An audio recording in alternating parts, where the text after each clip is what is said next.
Let's talk about the show. Different mixtures of different things. Was it one thing that you responded to, or was it the fact that it's different elements all put together? I think that the first thing was that I responded to was the scripts were really good. The writing was terrific, and it was written by one guy, and I read them, and it was like reading a book. I couldn't put it down, and so that's the first thing that I noticed. I liked the structure of it. I liked that there were different characters that had different points of view of the same thing, same action, same scene, so that we understand them through different perspectives. I thought it was very clever. The idea of two parts, playing two roles and getting to act in scenes with myself was something I'd never done before. I liked that aspect. I mean, it checked a lot of boxes. Genre-wise, I thought it's very funny, but it's also dramatic and it's strange and it's kind of sci-fi. Yeah. So. But one of the things that does happen is sort of your character. I felt that her point of view gets justice, or I don't know how to verbalize it. It's that she's not the nagging wife who has to deal with the clones or whatever. I feel like if you that classic story. I've always got a clone in the house. But I mean, did you feel too many clones? Did you like the fact that she was not going to be able to just put a label on her and sort of not be a conflict? As a viewer, as a woman, as a creator, as an actor, I'm incredibly bored of that. I'm bored of watching it, auditioning for it, reading it. So to see someone have their whole point of view, it's not like she has to be the lead, but that she has complexity and that her life isn't just sitting there waiting for a man to have his life, and she just sort of models herself or works around it. So that was definitely when I felt like it was like a breath of fresh air when we got to the end of 4 and into episode 5.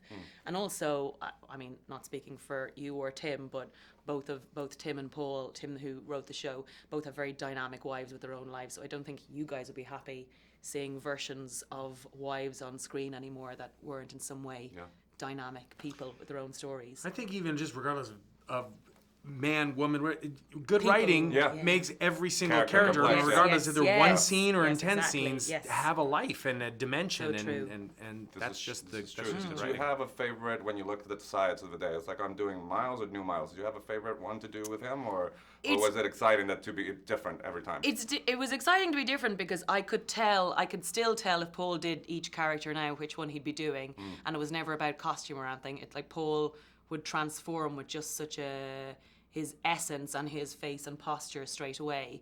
And it would depend. It was like having your lovely old dog or a new puppy. Like, that's what the two Pauls are like. And one is like, no, I'm in the mood for this one today. Come on, boy, let's go mooch around. And then sometimes the other one would come in and you're like, oh, here he comes. Oh, he's a good boy. And that would be like New Miles. Did she do that ever on set? Yes, and that would her licking her face. And she would say, hey, come on. That's the story. But then she'd give me a treat and I'd run away. Did you think of them as different characters, or did you think of it as the same character with different energy, and that's how you approached it? Well, I felt like I was playing two very distinct, different characters. I knew they were the two sides of a coin.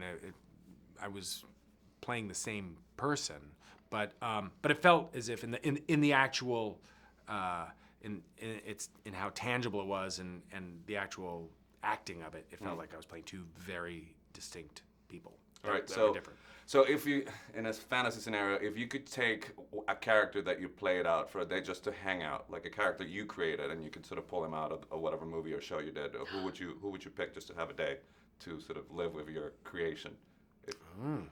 Oh, good question. See, I remembered it, even though I hit my head. Yeah. I think maybe I hit my head because I can't think of what movies have I done. Well, there's a couple. I Can Never Be Your Woman, Clueless. I'm doing all the hecklings, but you've done more. As you can see where I go. I think that. Who would you like to have a get drunk with? For a crazy night out. There's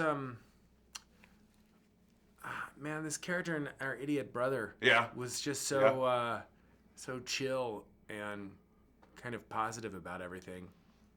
That'd be a fun guy to hang out with. It was fun doing that, and I think you're sure. That's true. Maybe it might not be so great. You might get on I your don't head. know. Yeah, All I'm the wrong. So this is the end of the interview. Wrong so guy to ask. we want to make it the most boring end of the interview. Pleasure talking to you. Oh, that's really boring way to end it. Yeah. Well, I don't want to, I don't want to. Thank you so Wait much. a minute. What's your careful. last question? My last question is: Have you ever been headbutted before? Loads of time. I'm very clumsy. What? Yeah, I'm always bumping into things. I've headbutted myself, doors, men, many times. It's how I begin lovemaking. Yeah, it's how we know it started. Yeah. So you're like a ram. Yeah. Yeah, for me, it's a mating ritual. It was supposed to be the boring end of the interview, and now it's more exciting than anything that No. happened before. But I have to In go my because they're going to country, kick we me are out. married now, just so you know. Okay. Yeah. Thank you so much. Thank you so Congratulations, much. you two.